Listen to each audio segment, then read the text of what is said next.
22 дугаар бүлэг. Хулгай хийсэн нь.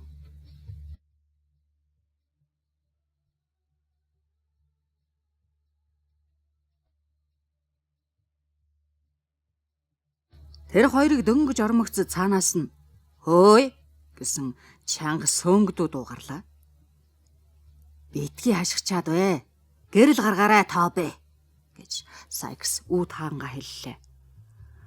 "Өө, найз маань уу, гэрэл гаргаарай. Баарны гэрэл гаргаарай. Ноёныг оруулъя. Эрхэм минь. Эхлээд сэрх юм биш үү?" гэж өнөөхөн бас дуугарлаа. Тэр хүн цаатахыгаас сэрэх гэж гутал өмсгөд хэргэлдэг бололтой юмар цохоод авах шиг сонслоо. Яагад гэвэл нэг модон хэрэгсэл тар түрхийн шалан дээр очих чимээ гарч дараа нь унтах сэрэх хоёрын завсар байгаа хүн нэг юм хэлэх дуулдлаа. "Сонсож байна уугүй юу? Цаан чинь Бэйл Сайкс хурж ичгээд тос хамтан ганц чалгаа. Тэгэхэд чи хоолтойгоо хар тамхи холиод идчихсэн юм шиг л унтаж байх юм. Сэр нүггүй юу? Лааны төмөр тавиураар дэлсч хийлдэ" гэж өнөөхөн бас дуугарлаа.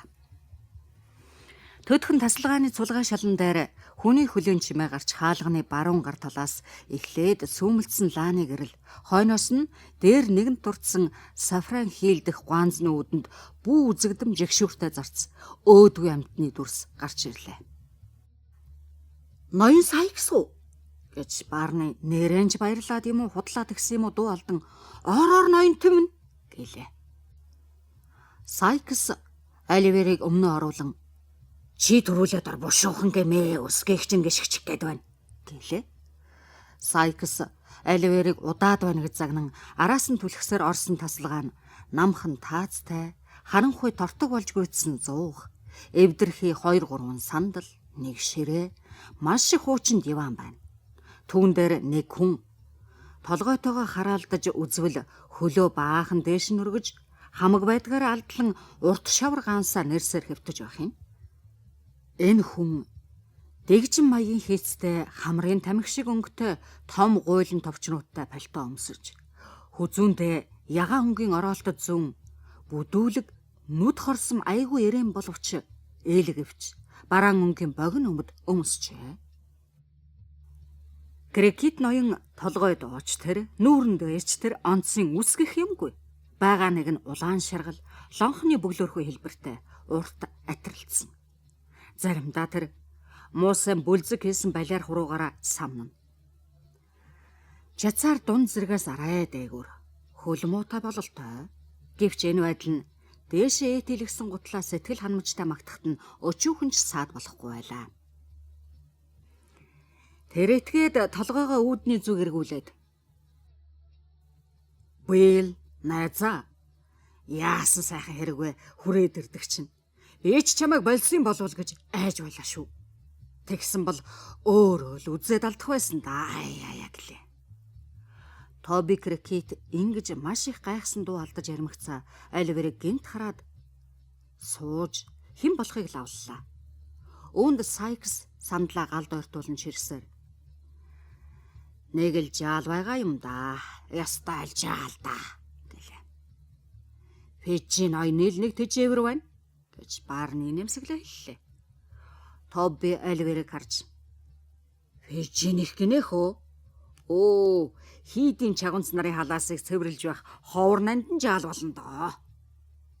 За боль" гэж Сайкс хэлээд бүх хийж хэвтэж байсан найзынхаа чихэнд хэдэн үг шивнэхэд Крекит ноён учиргүй инээд алдан Оливерыг нүд салгалгүй гайхсан янзтай их л удаан ширтлээ.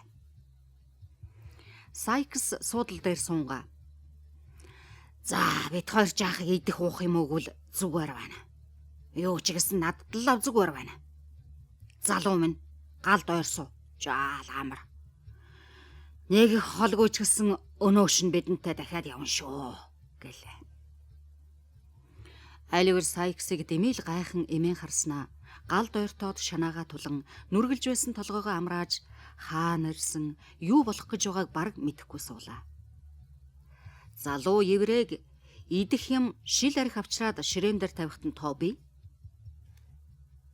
"За, ажлынхаа амжилтын төлөө" гэлээ. Энэ хундгаа өргөх гэж тэр босч хоосон ганцаа булан даваачин юм байлан тавиад ширээнэ дэргэд хурч ирэн аягаад үргэж аваад балгачглаа. Сайкс ноёнч үүний жишээг даглаа. Энэ жалд балга юм үгүй гэж Тоби аягны дундуур арх хийгээд хонгор минь ганцхан болгочих гэлээ. Оливер түүн рүү аргацсан байдалтай харж үнэндээ би гэхэд Тоби балгачаа чамд тус болно гэж намайг мэдэхгүй байна гэж бодож байна. Оо гэж хэлбэлээ гэлээ. Сайкс халаасаа тэмтэрч уусан чин дээр байхаа. Энэ үнтэй зууралдах гэдэг бүхэл уурчин айлтай зууралдахаас 7 өндөр юм гим. Би мөн их махаа идэж байна да. Ай бүүцэгт гэлээ. Тийхүү хоёр ноёны сүрдүүлэн загнахад Оливер айгаад аяхтай архийг залхитал яахын аргагүй их цадлаа. Энийг хараад Тоби Крекит Барни хоёр хөгжин баярлаж дандаа хүйтэн сарайтай явдаг Сайкс ноёны нүүрэндэрч инээмсэглэх төлөв тодорлоо. Оливер тэдний залхичих гээд өгсөн талхны гадаргуунаас өөр юм идээгүй. Тэр хоёр ноён нүднийхээ хорыг гаргах гэж түр дуг хийхээр сандал дээр хэвтлээ. Оливер зуухны дэргэд явган сандал дээр суусан хэвээр айл үлдлээ. Барни орны бүтээлгээр хучаад зуухны торны яг хажууд шахуу хөлөөж игээд хэвтжээ. Тэд нэг хэсэг унтсан буюу унтсан юм шиг хэвтэж ганц Барни л галд нүүрсэх гэж 2-3 удаа бослоо. Оливер их л үүргэлэн зүүрмэглэж харанхуй муухай замаар явж байна. Хүн хөдөөлүүлдэг газраар хэсч явна гэж зүүдлэн. Ер нь тэр өдрийн турш таарлцсан бүхэн зүүдэнд нь орж байтал Тоби Крекит босон харааж сэрээгээд нэг цаг хагас болчихжээ гэж зарлалаа. Төдхөн тэр хоёр босч ерөөс бүгдээрээ юм хум зэхэж бэлтгээд ажил ихтэй л байлаа. Сайкс нөгөө найз хоёул хараалчуураар хүзүү толгоогоо ороож балтоогоо өмсгөөлөө. Барни аяг тавгныхаа шүүгэнээс хэд хэдийн юм гаргаж аваад халааснуудаа бушуухан хийчихлээ. Буугаараа Барни гэж Тоби Крекит хэлэхэд Барни энд байна чи өөрөө сэнгэлчихсэн байх шүү дээ гэж хэлээд 2 гар буу гаргаж ирлээ.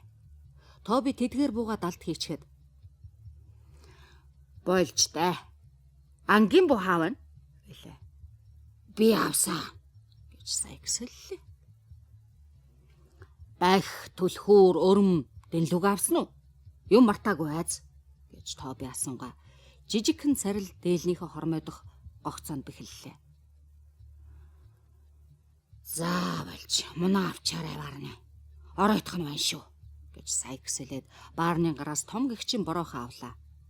Барни өөрнийг бороохоо Тобид өгөөд Оливерийн цувыг товчилж өглөө. За наашир гэж Сайкс гараа сунглаа. Оливер зуршаагүй зугаалга, агаар хий, шахагдаж уусан архинаасаа болж мангуураад Сайксын сунгасан гарт гараа дав дараа өглөө. Нөгөө гараас нь бар Тоби гэж Сайкс хэлээд гадаа гараад хардаа Барни гэлээ. Тэр хүн өөдрөө очиж харан эргэж ирээд амар тайван байна гэлээ. Хоёр дээрэмчин Оливерийг дундаа хөтлсөөр гарахад Барни үүдээ сайн түгжиж аваад орныхоо бүтээлгээр дахин хучиж унтлаа. Гадаа жигтэйхэн харанхуй болжээ. Манан үдшийнхээс хамаагүй их өтгөн агаархийн нэл чийхтэй бороо ороогүй байсан боловч тэдний гарсны хойхон Оливерийн үс хөмсөгт чийг хуржээ. Тэд гүүрээр гараад түрүүнд Оливерт харагдаж байсан гэрлүүдийн зүг явлаа. Угаас очих газар хол биш. Тэгээд тэд хурдан явсан болохоор Черцэд төдхөн хүрчээ. Хотын дотор яваад өнгөрнөө. Өнөөш нь бидний үзэх амьтан тааралдахгүй гэж Сайкс шивнэл. Тоби зөвшөөрч тэд тийхүү тэр жижиг хотын гол гудамжаар явхад шөнө орой болсон тэр үед хотынхан бүгдээр унтсан байлаа. Зарим айлын унтлагын өрөөнд бүдэг гэрэл сүмэлсэн. Хаяа нохойн сөөнгдөө нам гүн байдлыг эвдэн гэсэн ч гадаа нэг ч хүн үзэгдсэнгүй. Хийдийн цаг 2 цагхад тэд хотоос гарсан байлаа. Тэд алхаагаа түргсгээд зүүн гар талын замаар орж явлаа. Тэндээс 4-ний 1 орчим бээр яваад ханан хашаатай ганц байшингийн дэргэд хүрч Тоби Крекит амьсгаагач сайн дарж дуусгалгүй ханууд нүд эмхийн зур хараж гараад "Одоо жаалыг аль өгөөрэй би татъя" гэлээ. Айлгэр яах учраач мэдээгүй байтал Сайкс хүүг суудан өргөж 3-4 секунд өнгөрөхөд Тоби тэр хоёр ханын цаа талын ногоон дээр хэвтэж байлаа. Сайкс хойноос нь шууд давж ирээд тэд байшингийн зүг Миран гэтлээ. Айж бачимдаад ухаан мэдээ алдахад өгсөн айлгэр энэ аяллаа зорилго нь хүн алах хэрэг биш гэхэд хулгай дээрэн байжээ гэдгийг сая ойлголоо. Айлвэр алгаа хавсарч айд сүрсэндээ өөрийн ирэхгүй жаахан дуулдлаа. Айлвэрийн нүд эргэлжилж, цонхид цайсан нүрнийх нь хөл засгарч, хөл мөчн мэдээ тавиад сөгдөн очлоо. "Бос!" гэж Сайкс уурандаа хашгирч халааснасаа гар буугаа гаргаж "Бос! Гавлаач нь хаг буудан шүү" гэлээ. Бурхан минь, би эндээс зайлж хөдөө очиж үхий. Би Лондонд энэ насандаа хизээч ойртохгүй. Намайг бодооч, хулгай битгий хийлгээч. Тэнгэр бурхан минь, өчөөхөн намайг өршөөж хайрлаач дээ гэж айлвар бахирчээ. Гэтэл Сайкс энэ гуйлтын хариуд айл муухайгаар хараал тавьж бууныхаа замгийг таттал Тоби гараас нь бууган шүүрэн аваад жаалын амыг барьж байшингийн зүг чирлээ. "Дуугүй бай. Дэмийн битгээр дахиад нэг үг хэлвэл гавлыг чинь хэмх цохоод учрыг чинь олчих шүү" гэж Сайкс шивнээд. "Аймарын болохгүй ажил амжилттай бүтнэ. За биелээ. Чи энэ цонхны мотыг эвд. Жаал маань ч одоо зориг орсон баг.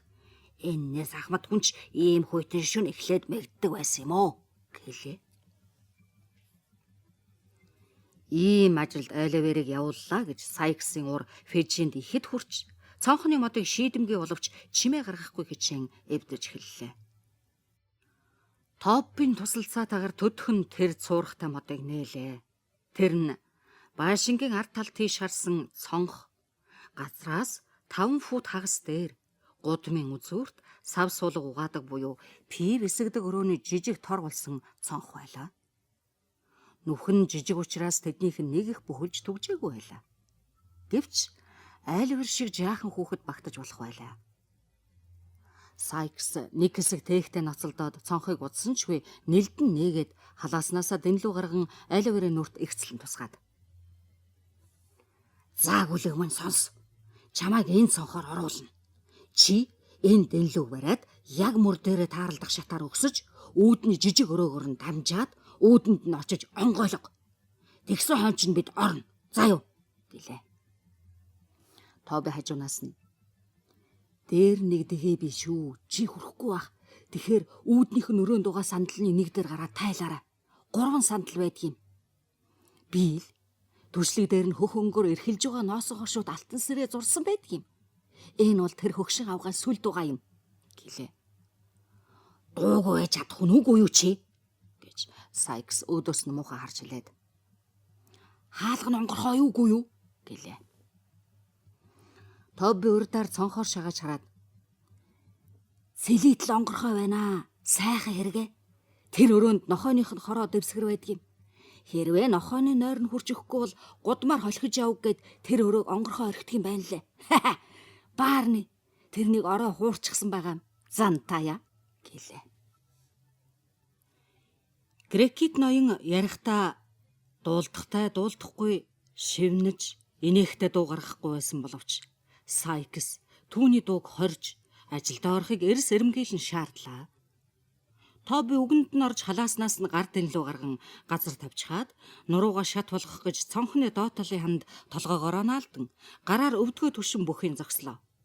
Сайкс түүний нуруун дээр гарч айлвэрийг цонхоор хөлөөр нь оруулан заамнаас нь барьсаар шалан дээр 9 минут буулгажээ. Сайкс өрөө рүү шагаан харж "Мэ, энэ дэнлүүг ав. Өмнө чи шат байгааг харж байгаа байз" гэлээ. Айлвэр ам тавихад өхөн "Харж гинэ" гэлээ.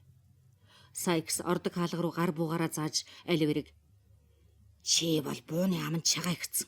Хэрвээ сандарч мэгдэх юм бол дорч нь халан шүү гэдгийг анзаараарай" гэж тавч тодорхой мэдэгдлээ. Сайкс мөн шивнэн Энэ ажлыг ганц минутанд хийх хэрэгтэй. Ормогцоо эхлээрэ мэдвүү гэлээ. Юу вэ? Гэж түүний түнш асуугаад тэр хоёул их л хүчлэн чагналаа. Юу жалгаа гэж Сайкс хэлээд Оливерыг дотгош нь оруулж за гэлээ. Оливер тэрхэн зур үгсэн ч яах вэ? Юу ч гэсэн үүднийх нь өрөөгөр ормогцоо шатаар нь дээшгүйгээд тэр айлыг сэрэхийг оролдъё гэж хатуу шийдлээ. Ингэж бодмогцоо үүд рүү Миран хөдлөхөд Сайкс гинт буц гэж хашгирлаа.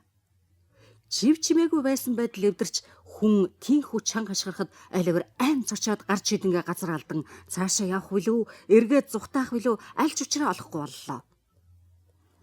Дахин хүн хашгирч гэрэл Гялсхийн шатны дээд талын гишүүр дээр хагас хугас хувцалсан айн сандарсан хоёр хүн гарч иржээ. Хурц гэрэл, чихэнд хатсан дуу чимээ, утаа бас нэг газар дөргөөсөн энэ бүгдээс Оливер хаа байгаагаа ч мэдхэн болж гуйвж дайван ухарлаа. Сайкс хүүг цонхоор татаж гаргах зураа. Чанга сайн бариа. Тэр алчуураа альнаашин бушуухан жаалын цус асгарч байна. Тэд энэнийг ончихжээ гэж шимлээ. Дараа нь хонх цохих, буудалцах, хашгиргалдах сонстон өөрийн энхэл донхолтой газраар хэн нэгэн хүн түргэн алхасаар авч яваа болтой санагдлаа. Дараа нь өнөөх дуу чимээ алсад замхран намдаж, Оливерийн бие даарч, зүрхэнд нь хүрх шиг болоод юу ч сонсдохгүй, юу ч үзэгдэхгүй болжээ.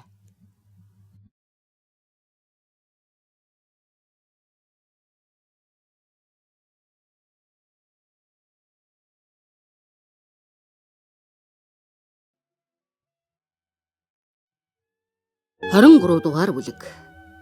Бамбл ноён нэг авхайтай аятайхан үг хэлэлцэн зарим үед гээгч гисэн энэрэнгүй сэтгэлтэй байдаг тухай энэ бүлэг өгвөл.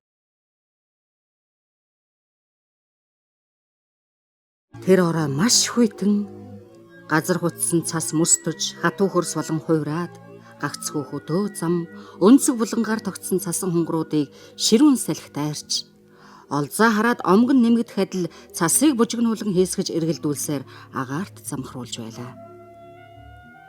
Эдэс затгалан гэр орондоо байгаа нэг нь галынхаан дэргэд суучгаад гэртээ байгаа мань аз гэж бурхандаа залбирэн толгой хоргодох оронгүй өлбөрч байгаа ядуу нэг нь газар хэвтээд үхэж байсан тийм хүйтэн догшин харанхуй орой байлаа. Ийм цагт хийсэн хэрэг ямар ч байсан хамаагүй идэх юм өмсөх хувцас толгой хоргодох оронгүй хүмүүс манай хүн амтангүй гудамжинд нүдэ тас аниад уламж догшин ертөнцийг үзэхээр нүдэ дахин нээж чадах нь хараахан юу л бол. Оливер Твистийн төрсөн газар гэж уншигч авхай нарт танилцуулсан үйлдвэрлэлийн газрын харгалзагч Корни авхай гадаа тийм байхад өөрийнхөө жижигхэн тасалгаанд дүрлзэн асах галын дэргэд өчүүхэн ч байсгалангүйгээр жижигхэн дуурах ширээгээ ширтэн сууна. Түүн дээр нь харгалзагч авахын хамгийн дуртай хоолунд идэвхтэй хэрэгэлдэг чухал зүйлс бүхий хэмжээ таарсан тавиур байна. Үнэн дээр Корни авахай цай ууж аязангаа засах гэж байлаа. Корни авахай өчүүхэн данхтай усаа буцлах шахан шуугж байгааг сонсож ширээгээ ширтгэхийг болоод галаа харж дотроо их л баярлсан бололтой инээмсэглээ. Бойлч дээ гэж харгалзагч авахаа ширээн дээр тохиолдоод гал руугаа бодлогошрлоо. Бидч бахадмаар юм хийсэн улс гэж бодох юм аа. Мэддэгсэн бол мөн чихэн байгаа шүү айта гэлээ. Корни авахай энийг ойлгохгүй байгаа гуйлагчдын мунхагт цөхөрсөн янзтай толгоогоо гашуудал таяас ихсэрч 2-3 унц багтаамжтай төмөр данханд мөнгөн халбгаан дүрээд цайгаа чанж эхэллээ. Тэр халбах амных нь өмч юмсанжээ. Бидний догдлох сэтгэлийн тайван байдлыг алдагдуулахад хэдийнхэн ч юм орховдээ. Тийхүү Корни авахайг бодлогошин сууж байтал өнөөх багтаамж муутай өчүүхэн хар данхтай усанд буцлан даргилж асгалаад Корни авахын гарыг ялингүй түлсэн болохоор данхаа зуухан дээр маш яран тавиад золиг гэж балаа ичв. 2-оос илүү аяг цай багтдагч биштэй. Хүнд хэрэгэрч баг эдээ над шиг л гэснэ төр дуугуулаад. Наад шиг л ганц би амтнд таарсан эдээд бүүцгэд гэлээ. Харгалзагч авхай ингэж үглээд сандал дээр сууж ширээгээ дахин тохиолдоод ганц би гозон толгой явах хувь заяаныхаа тухай бодол боллоо. Жижигхэн данх цорын ганц аягаан харж үхээд дөнгөж 25 жил болж байгаа нөхрийнхөө тухай гашуудан дурсаж энэ нь хамаг биеийн сулруулах шиг болжээ. Надад дахиад хизээч алдахгүй гэж Корни гунирхан хэллээ. Дахиад тийм нөхөр олдохгүй гэсэн юм уу? Эсвэл тийм данх олдохгүй гэсэн юм уу? Аль нь ч үл мэдэгдэнэ. Корни авхаа ингэж өглөхдөө данх руугаа хараад дараа нь түүнийг гал дээрээс авсныг бодвол лав тийм данх дахиж олдохгүй гэсэн байхаа. Цайгаа айгалж яваад дөнгөж ууж хэлтэл үүдийн хүн аяархан тогших чимээ гарахад Корни авхаа. За ороод ир гэж сандраад бодвол нэг чагамцал ам тавих гэж байгаа биз. Намайг л нэг юм идэгчэн болоо гэхээр л дандаа ирэх юм гэм. Гэрт хүйтэн оруулж тэнд битгий зогсоод бай. Юу болоо вэ аа гэхэд. Юмгүй авхаа минь гэж эр хүний дуугарлаа. Харгалзагч авхайн омог дарагдан зайлвал баамбал ноён уу гэлээ. Таны тааллаар болоё авхай минь хаалгыг чинь төгчхүү яах вэ гэж баамбал ноён хэллээ. Тэр бол сая гадаа зогсож байхдаа гутлаа арчин цэвэрлэж дээлийнхэн цасыг сэгсрэн гүвж унгаад нэг гартаа малгай нөгөө гартаа боодолтой юм барьсаар орж ирлээ. Баамбал ноёнтой хаалгаа төгччихэд юм ярих нь зүйтэй эсхийг Корни авхаа эргцүүлэн бодсон учраас хариу үг хэлэхгүй тэнэгэлзлээ. Баамбал ноён энэ байдлыг завшин мөн их даарсан учраас хаалгын зөвшөөрөлгүй тугжиж орхилоо. Тэнгэр мөн муухай байна баамбалгүй. Жигтэй их муухай байна. Манай отогт хоор болмоор байна авхай минь. Бид өнөөдөр үдээс хойш авхай минь 25 фут талах бүтэн хагас бяслаг түгээж өглөө. Гэтэл өнөөх гуйлагчд чинь цадсангүй гэлээ. Тэгцгээ ижил байгаа байлгүй. Тэд ер хизээ цадлаа гэж байлаа да баамбал ноён минь гэж харгалзагч авхай цайгаа очлонгоо хэллээ. Нэрэ хизээч билээ дээ. Нэг хүнд эхнэр хүүхэд олуулангийг бодоод 4 фунтын талах том гихчийн бяслаг өглөө. Юу гэж бодно? Баярлсан гэж бодно уу? Юум баярлах? Сохор зоосны чинээч баярлсангүй. Тэгээд яасан гэж бодно? Нүүрс гуйдаг хэрэг байна. Жаахан алчуур арч гэсэн нүүрс өгөөч гэж байх юм. Нүүрс гээд байгаа шүү харин. Нүүрсээр яах гэсэн гэж? Бясалгаан шарж идэн хийнэ. Тэгээд бас гуйланчлна. Ийм зантай болчихсон улс юм да эд чинь авхай минь.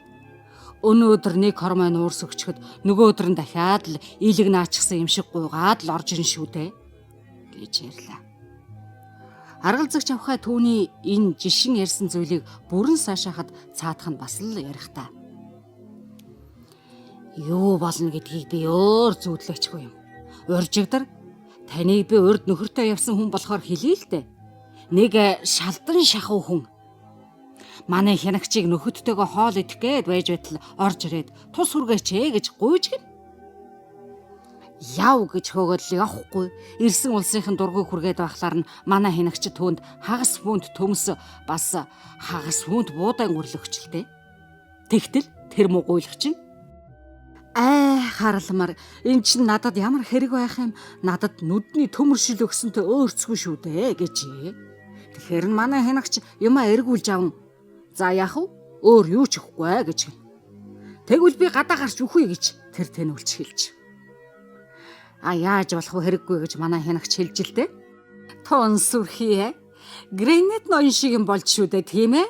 Тийм байц баамбалгүй гэж харгалзагч авхай хажуунаас нь хэллээ. Тэгээд өнөөх чинь гараад нэрэн үхэж шүү. Мөн ч зөрүүд гуйлагч юм байгаа байц гэж гээгээ хэлэхэд харгалзагч авхай шийдэнгээгээр. Юмд итгэнэ гэдэг чи бэрх юм аа. Ер нь ядуу улсад туслах гэдэг чинь тийм ч их муу ажил биш баха.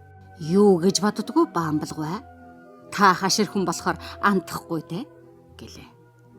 Гээг их юм мэддэг хүн инээж байгаа юм шиг нэмсэглэн. Корни авхай минь хэрвээ Дөрмийн сайн баримтал бол ядуу улсад тус хүргэх ажил чинь отхын маань аврах ажил байгаа юм шүү. Ядуу улсад тус хүргэх ажлын чинь эрхэм зарчим нь гуйлагч нарт чухал хэрэгтэй юм өгөхгүй байх явдал юм. Тэгвэл тэд дахиад ирэхээ болдгийн гэлээ. Үгүй ээ. Тун уран арга байна шүү гэж Корни авахад дуулахад Бамбл ноён. Энэ үхэндээ гэж хэлэхэд авах юм. Энэ зарчим бол их чухал байгаа юм аа. Муусан сонинуудад бичснээ үзвэл гачигдaltaй айлуудад бяцлаг өгвөл тэнхэрч байна гэж заавал бичсэн байх юм. Тийм журам одоо орон даяар л тогтсон байна. Гэвч гэж Бамбл ноён хэлээд бодолтой юмаа задлах гэж бүхэн. Энэ бол албаны нууц шүү. Эрхэм минь. Отхын бид хоорондоо ярина уу гэхээс биш өөр хүнд ярих хэрэггүй шүү. Энэ эмнэлгийн газар зориулсан улаан архимаа. Тун саяхан гаргасан ястай сайхан эд байгаа юм. Өнөөдөр үддэл шингэлсэн юм. Шил шиг тунгалаг тунжулдах буртаггүй дээ гэлээ. Ноён Бамбл нэг шилтэйг нь гаргаж ирэн гэрэлд харж чанарын шалгах гэж байгаад хоёр шилтэй архиа хоёуланг нь авдран дээр нь тавиад боосон алчуураа өвхөж халаасан дааны байлан хийгээд явах гэж байгаа юм шиг малгайгаа шүүрэн авахад харгалзагч авхаа. Гадаа их л хүйтэн байна да даарах байх та гэлээ. Бамбл ноён захаа басхонгоо. Жигтэй. Чи хэмнэ аваад явчих واخа айгу бол гэлээ. Харгалзагч авхаа өчүүхэн данх руугаа нэг харснаа гарах гэж үүд рүү явж байсан гэгийг харлаа. Бамбл ноён тэр авхаад сайхан ойрсорой гэж хэлээд гарахыг завдан хоолоогоо засч ханаахад харгалзагч авхаа эмээсэн янзтайгаар та аяг цай уугаад явахгүй мó гэж асуулаа. Бамбл ноён дав даруй захаа буулгаж малгай таяг хоёроо сандал дээрээ тавьж өөр нэг сандал авчраад ширээний дэргэд тавлан суух зураа. Тэр авгааг ширтэн харлаа. Харгалзагч авхаа цайтай өчүүхэн данхаа гүйлрэн харна. Бамбл ноён дахин нэг хоолоогоо засаад ялэмгүй нэмсгэллээ. Корни авхаа аяг тавг хоёр шүүгэнээс авах гэж босч эргэн суухад зориг тгийг эргэн мөн л ширтсээр байсан болохоор царай нь улааж цаа аяглах ажлаар оролдон бурууллаа. Бамбл ноён дахин тэгтээ урд урдынхаас бүр илүү чангаар хоолоогоо засч ханиалаа. Амт орж гэж харгалзагч авхаа сахартай бүсвэрэн асуухад цаадах нь. Их амттай байна оо даггүй нь авах юм гэд мөн л түүний нүур рүү харсаар байлаа. Хэрвээ гейг хүн зөөлөн сэтгэлтэй байдаг ёс бий бол энэ үед гейг ёстой л тийм байлаа. Корни авхаа цайгаа болгон аяглаад Бамбл ноёнд дуугүй барихад цаадах нь амныхаа алчуурыг гаргаж ирээд юм хүм бутрааж гоёмсог богино өмдөө балиартуулахгүй гэж өвдгөн бүтээгээд идэж ууж гарлаа. Ингэх зураа хаяа гүн санаалтна. Энэ нь түүний идэж уух дүрд өчүүхэн ч муу нөлөөлөхгүй харин цай бин хоёрын учрыг олоход хөнгөвчлөлт боллоо. Бамбл ноён галын дэргэд биеэгээд голомтынхоо дунд байсан мийг үзээд танайх чинь мууртай юм аа. Бас зулзгнууд нь ч байх шив дээ гэлээ. Би эдэндээ хичнээн хайртай гэж санана. Эд маань их зугаатай хөгжөнтэй санаа амар амтад байгаа юм оо. Надад хань болт юм шүү дээ гэж харгалзагч авхаа хариуллаа. Бамбл ноён сайшаасан байдалтайгаар сайхан амтад гэрсэг амтад юм да гэхэд харгалзагч авхаан сэтгэл хөдлөж. Тийм ээ. Гэрсэг гэдэг чи яах аргагүй. Надад баярлахаас өөр юм алгаа гэлээ. Бамбл ноён цайныхаа халбгаар аяархан тог хийлгэн дуугаргаад. Корни авхаа минь. Танаа эд байх минь зулзаг гэрсэгч байлгүй яах вэ? Тэгэхгүй бол яста илжих шиг амтан байх ёстой байлгүй авхаа минь. Үннийг нуугаад явах уу Корни авхаа минь. Би бол тийм муу амтныг усан дуртай живүүлж орхихоос буцахгүй гэхэд харгалзагч авхаа гейгийн аягийг авахар баринга сэргсэн байдалтай. Тэгвэл тааж муухай хүү юм да. Бас хатуу сэтгэлтэй хүү юм да. Хатуу сэтгэлтэй хүү юм да гэлээ. Хатуу сэтгэлтэй гинэ. Хатуу гинэ гэж Бамбл ноён хэлээд Корны авха аяга олон таван үггүй өгөнгөө. Түүний жигчийн хурууг нь чимхэд саа хавчиж ойсон хантаа за хоёр гарынхан алгаар илж гүнээ шүүр салдаад сандлаа галаас ялимгүй холдуулжээ. Ширээ дуурах байж. Корны авха Бамбл ноён хоёр галын дэргэд өөдөөдөөсөө хараад төдийл холгүй суун. Бамбл ноён галаас зүхтэж суухдаа ширээний дэргэд хэвээр байсан боловч Корны авхахаас арай холдлоо. Энэ явдлыг ухаантай уншигч нар яриангүй гайхнаа. Ноён Бамблын үлдсэн маш их баатарлаг явдал гэж үзнэ. Энэ хүн орон цаг онцгой аятайхан байдлаас болоод хэлчихсэн нялуун ээлдэг хэдэн үг нь тус орны шүүгч нар, улсын хурлын гишүүд, сайд нар, ноёд болоод олон нийтийн бас зүтгэлтэн нарын эрхэм чанарыг гутаасан. Ялангуяа ийм хүмүүсийн дотроос хамгийн хатуу, говьшгүй байвал зохидог гээгийн авгаа их эрхэм чанарыг гутаасан үг байлаа. Бамбл ноёны санаа ямар ч байлаа гэсэн даанч ширээн дуурах байж. Ийм болохоор Бамбл ноён сандлаа бага-багаар ахиулсаар харгалзагч авахад хүрх цайгаан багасгаж эхэлсэн бөгөөд үүний тул тойроо аялал хийсээр эцэст нь өөрийнхөө сандлыг харгалзагч авахтаа тулгажээ. Нэрэж хоёр сандал тулж ийм болохоор Бамбл ноён аялал хийхээ зогслоо. Одоо хэрвээ харгалзагч авахаа сандлаа баруун тийш нь болговол гал түлэгдчих. Зүүн гар тийш болговол Бамбл ноёны элэгэнд наалдчих болчиход байлаа. Иймд харгалзагч авахаа суудлал дээрээ суугаагаар Бамбл ноёнд хоёр дахь аяг цайгаа өглөө. Бамбл ноён аягтай цайг хутгаж харгалзагч авахын царай руу ширтсээр хатуу сэтгэлтэй хүү юм гэлөө. Харин та өөрөө бас хатуу сэтгэлтэй хүн биш байз гэлээ. Окей. Ганц би хүн гэхэд ямар сони юм асуудаг юм бэ? Ямар ч байсан та мэдээд яах гэсэн Бамбл ноён гэлээ. Гийг аягтай цайгаа туслахч үлдээлгүй ууж бингээ мөн идчихэд өвдөг дээр ойдсон үрцгийг сэгсрэн уруулаа арчаад харгалзагч авахыг ажигчгүй өмсөд авлаа. Бамбл ноён минь яаж байгаа нэ вэ? Би хашгиран шүү Бамбл ноён гэж даруй зантаа өнөөх авгаа шивнэж хэллээ. Яагаад гэвэл айсандаа болоод дуун гарсангүй. Гэнт Бамбл ноён хариу өгч хэлсэнгүй. Харин түүнийг бүслэхийгээр нь их л намтай тэрчээ. Тэр авахаа хашгирна гэдгээ нэгэнд илэрхийлсэн болохоор ийхүү нэмэгдэл зориг гаргахад нь зайлшгүй хашгирах байсан боловч энэ үед үүдэн хүн яаруу санд руу цохиж угаа сонсгдсон болохоор хашгирахын ч хэрэггүй боллоо. Үүд цохих чимээ гармагц Бамбл ноён их л овжноор дарсныхаа шилийг шүүрэн авч тоосыг арчих бөгөөд харгалзагч авахаа үүдэнд хэн байгаа болохын зандран шаардлаа. Харгалзагч авахаа туйлын их цоцсон боловч гэнт гайхан сонирхсан учраас түүний дуу шуун алдны хүйтэн шинж чанарын юугаан дахин сэргээж чадсан байсныг тэмдэглэв штэ. Хаалгарын шагасан тэр эзэнхий бөгөөд даанч муухай авахаа.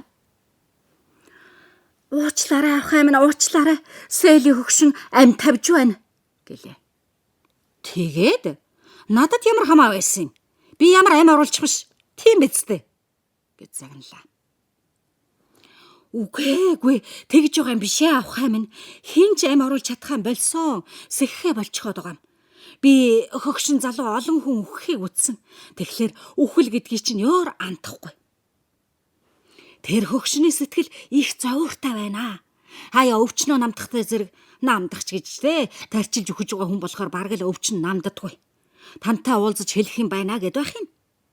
Таныг очиж уулзахаас нааш лав үхэж амрахгүй нэ авахаа минь гэж тэр авахаа хариу хэллээ. Эрхэм Корны авахаа энэ мэдээг сонсоод өөрснөөсөө дээш байгаа хүнийг зориуд зовоож байх гэж үхэхдээ ч зүгээр үхэж өгдөггүй хөгшин чагунцыг аль байдаг хараал зүхлээрээ дотроо хараан зүхэж дулаан алчуураа бушуухан шүүрэн авч толгой хүзүүгээ ороогоод онцсон юм болохгүй бол намайг эргэж иртэл байж байгаарай гэж Бамбл ноёныг гуйлаа. Мэдээ хүргэж ирсэн авахайг Турк яв шөнийн тууж битгий шатаар мөлхөөрэй гэж тушаагаад хойноос нь маш догшин дүртэй гарч замдаа хараал тавьсаар явжээ. Ганцаараа дөргиж үлдсэн Бамбал ноёны байдлыг тодорхойлон бичих арга үнэндээ бараг алгаа.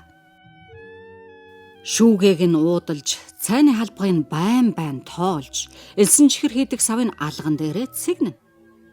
Сүүний мөнгөн савын анхааралтай ажиглан үзэж сонирхож шохоорхох ажлаа дуусгаад 3 талт малгайгаа хазгайхан өмсөж, ширээг 4 дахин тойрч сүрхээ бүжиглэн энэ гайхалтай ажлаа бас дуусгахур болгоод 3 талт малгайгаа дахин авч зуухнаас буруу харан суугаад өгнө.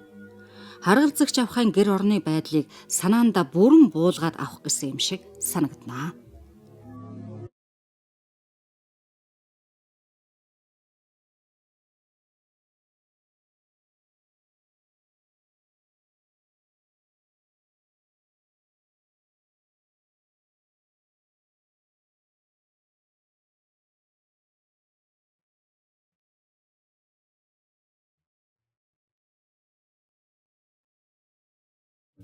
Хорин дөрөвдүгээр бүлэг.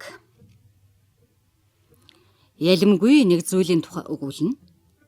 Энэ бүлэг жижиг боловч энэ туужийн дотор илүүдэхгүй байж юу магад.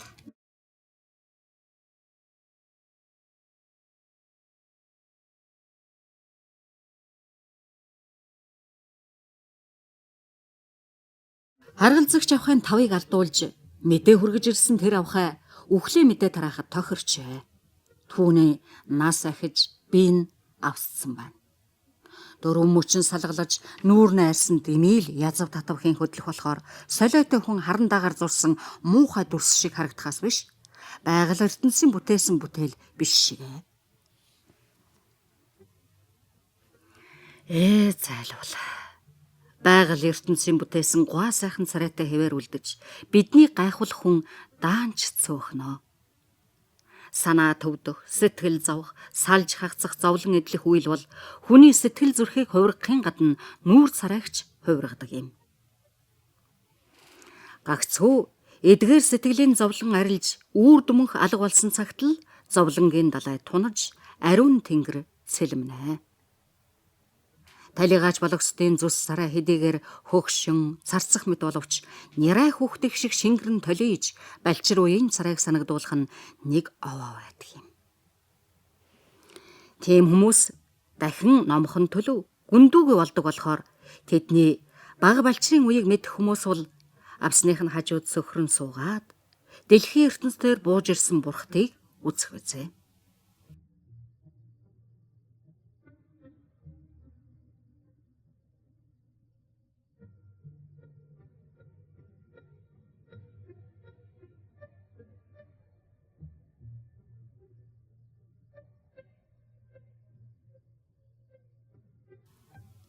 Өнөөх муухай зантай чавнц гудмаар майжгнан шатаар авирсаар ханилан аваа авахайхаа хараад зүгхэд аман дотроо нэг юм бовтнон хариу болж явлаа.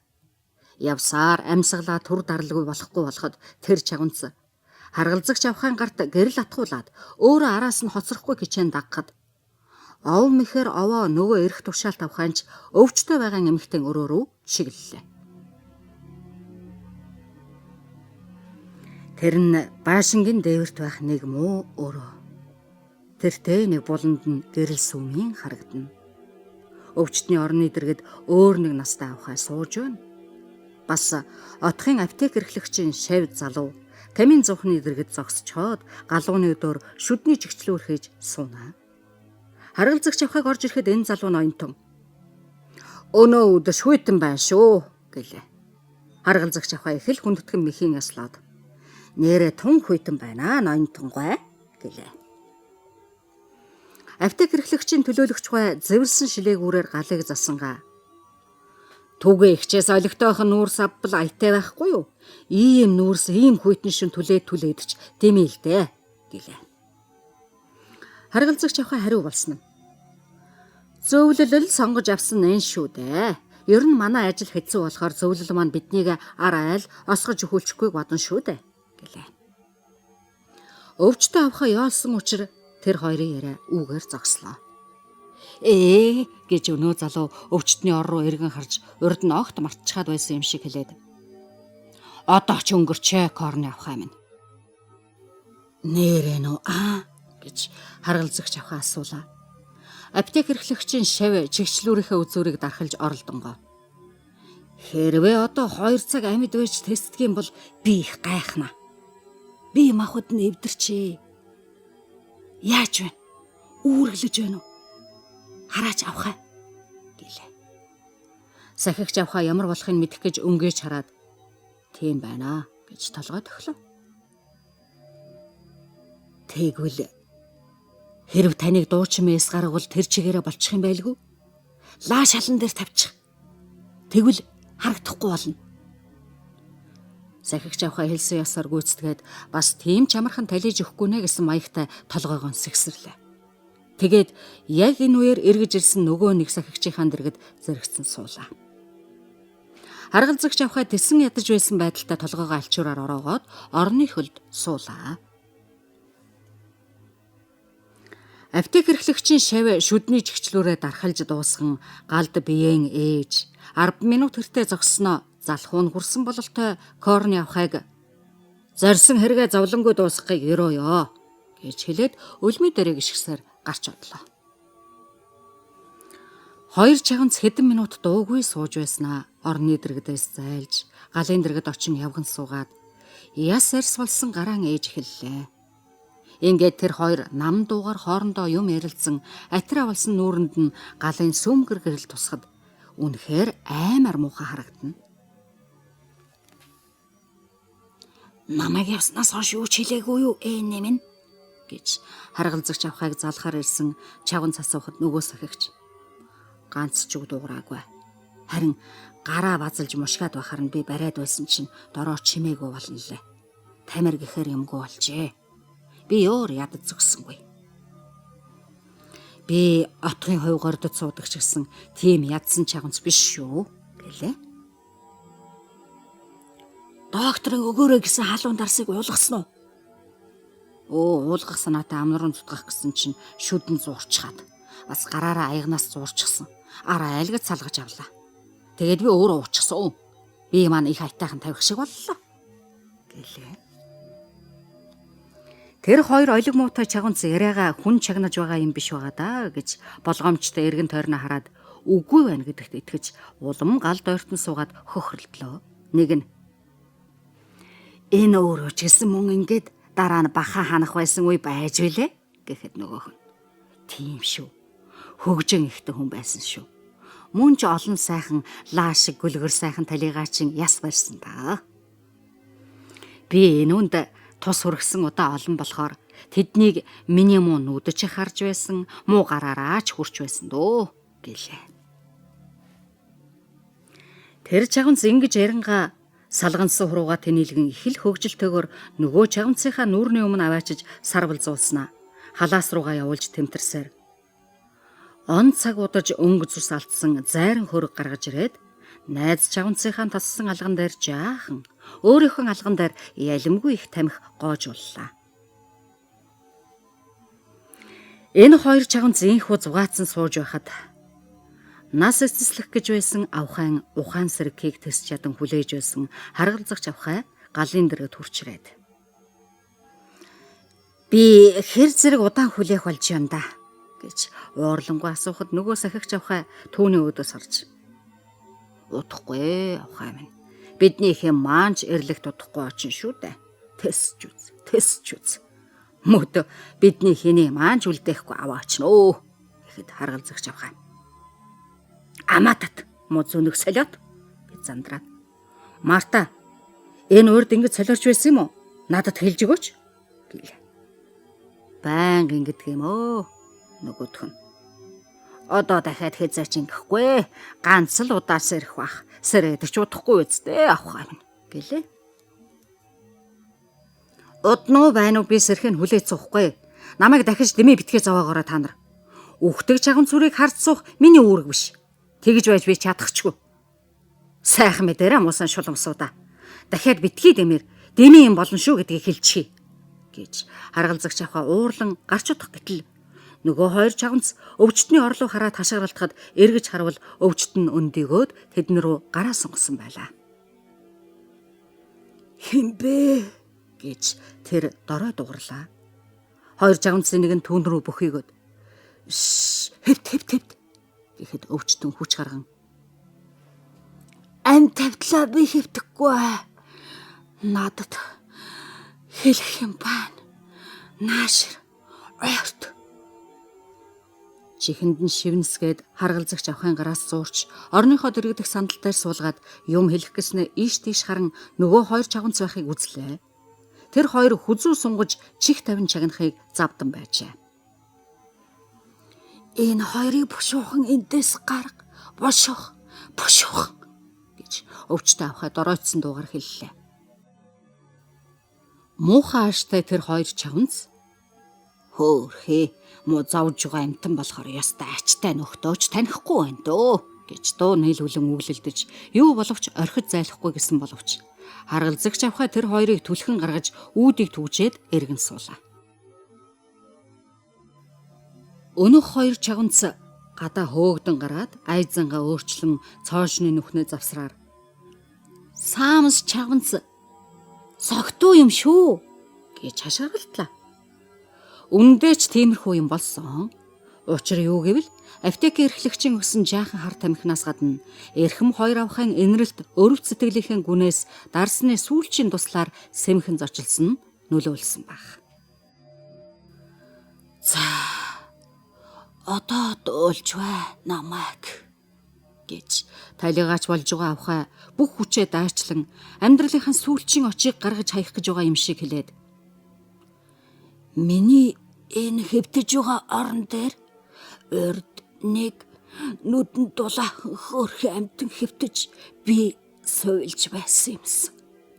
Тэр хүүхэн явган явсаар хөл нь холгож шарах болоод бас шавар шавхаа цус болчихсон байсан. Тэгээд нэг хөл хөнгөрч хүү төрөвлээд нас барсан юм аа. Ямар жилсэн билээ дээ байц гэлээ. Ямар жил байсан ямар хамаа байх вэ? Тэгээд юу гэх гисэн бэ гэж тэсвэр муутай сонсогч үгийн таслалаа. Өвчтөй чавганц төрөвчийн дорой байдалтай болж юу гэх гисэн юу болохыг би мэдж байна гэж дуу алдан үндэсгийн нүүр нь улайж нүдэнд сэлэлзэн би тэрнийг дээрэмдчихсэн юм аа. Ийм юм би хийсэн хүн шүү. Үхэх болоогүй байхад нь ягаачгүй байхад нь би хул гайлчихсан юм аа гэлээ. Харгалзагч авах энийг сонсоод яадаг ийдэг хэрэг үлээ гэсэн юм шиг юуг нь хулгайлсан юм дээр их юм гэвэл түүний амыг гараараа таглан нэг юм байсан ганц юм өмсөх хувцас идэх хоол тэрэнд хэрэгтэй байсан. Тэрнийг өвөртөө хадгалаад явж байж алтан итлэл байсан. Цол алт байсан. Ам цогт нь хүрэх хөрөнгө байсан юм аа гэлээ.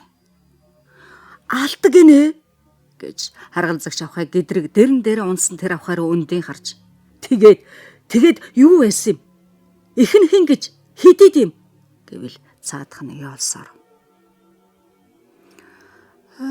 Тэр алдаа надад ингэж хадгалуулсан юм.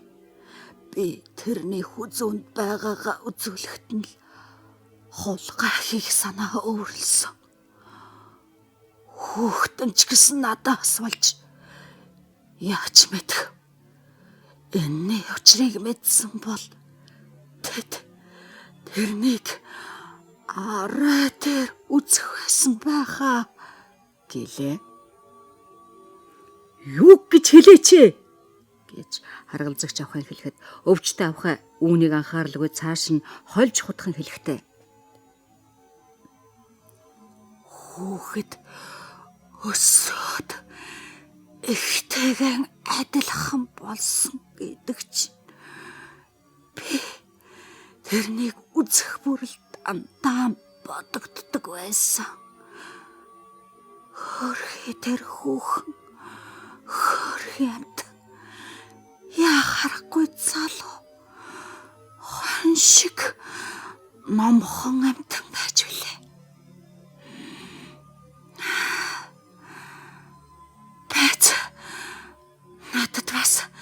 хэлэх юм байна. Цөмийг би хэлж дуусаагүй хаа. Юу вэ? Гэлээ. Харгалзагч авхай. Тэр нас барах гэж байгаа авхайн доройтсон дуугаар хэлэх үгийг сонсох гэж бөхийгöd. Хэлээгүй. Бушуухан хэл тэхгүй бол хожимдох нь байна шүү. Гэлээ. Тэр авхай дахин улан чармааж. Хэн ухах яра зөгн өгцөө. Миний чихэнд хэрвээ миний хүүхэд амьд төрөөд байж бол хизээ нэгэн цагт ихийг ингэж залуудаан зүдэрч үхсэн юм а гэдгийг дуулаад нэг их зовхгүй байх цаг ирж юу магад. Бурхан Тэнгэр минь. Залбираад хүүхэн алинж байсан тэр үзэж харахынгүй өнчөнгөрөөсөн хазарч энэ зовлонтой ертөнцид үлдэх хөөрхий амьтанд хань нөхөд хайрлаж өршөөх болтугай гэж билээ. Хүүхдийн нарыг хэн гэдэг юм бэ? Гэж харгалзагч авхай хоргооход цаадхан дорой дугаар. Ливер гэдэг юм. Ливер. Миний хулгайлсан алтыг гэд зогсоход харгалзагч авхай. Тэгээд юу гэснэ? Хариуг бушуухан сонсох гэж тонгоон бүхэлсэн боловч цаадах нь дахин шулуухнараа аяархан өндөөд суугаад дараа нь хөнжлөөс хоёр гараараа зууралдан ам дотроо учир нь олдохгүй хідэн үг хэлээд гэдрэг амигүй унахад харгалзагч авхай гэдрэг боллоо.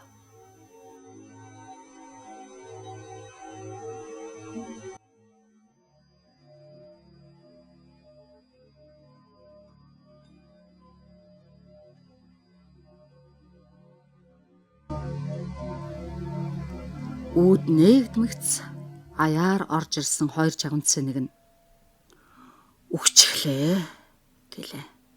Харгалзагч авхай. Ер нь л хэлсэн юмгүй шүү гэж хэлээд айвуу тайвуу гарч удлаа. Хоёр чавнц аймаар айгүй үргэ биелүүлэх гэж зэхэд даанч ажил ихтэй байсан бололтой. Хариу юм чи хэлсэнгүй хоцроод хүүрийн дэрэг дөр эргэлдэж байлаа.